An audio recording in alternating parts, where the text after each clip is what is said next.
இந்த ஆண்டு கட்சி சார்பில் யாரும் தீபாவளி பண்டிகையை கொண்டாட வேண்டாம் என்று தவேக தரப்பில் அறிவிக்கப்பட்டுள்ளது. இது குறித்தான முழு விவரங்களோடு இணைகிறார் செய்தியாளர் மகேந்திரன். விவரங்களை வழங்கலாம்.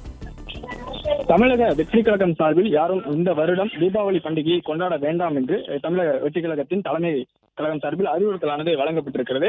குறிப்பாக தமிழக வெற்றி கழகத்தை சேர்ந்த மாவட்ட செயலாளர்கள், தலைமை கழக நிர்வாகிகள் மற்றும் கட்சி சார்ந்த நிர்வாகிகள் யாரும் கட்சி சார்பில் தீபாவளி பண்டிகையை கொண்டாட வேண்டாம் என்ற ஒரு அறிவுறுத்தலானது அந்த மாவட்ட செயலாளர்களுக்கு வழங்கப்பட்டிருக்கிறது.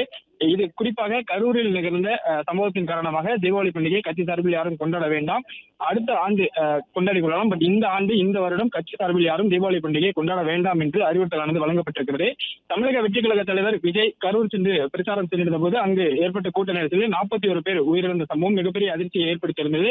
இந்நிலையில் தான் இந்த சம்பவத்தை குறிப்பிட்டு இதன் காரணமாக கட்சி தோழர்கள், தொண்டர்கள் யாரும் இந்த வருடம் தீபாவளியை கொண்டாட வேண்டாம், கரூரில் நிகழ்ந்த எதிர்பாராத சம்பவத்தால் நம்மை விட்டு பிரிந்த நம் சொந்தங்களுக்கு அஞ்சலி செலுத்தும் வகையில் அதாவது கட்சி தலைவரின் விஜயின் அறிவுறுத்தலின்படி இந்த அறிவிப்பு வெளியிடப்படுவதாக பொதுச் செயலாளர் ஆனந்த் இந்த அறிவுறுத்தலை வழங்கியிருக்கிறார். கட்சி சார்பில் இந்த வருடம் யாரும் தீபாவளி பண்டிகையை கொண்டாட வேண்டாம் என்ற அறிவுறுத்தலை தமிழக வெற்றி கழகம் தரப்பில் வழங்கப்பட்டிருக்கிறது.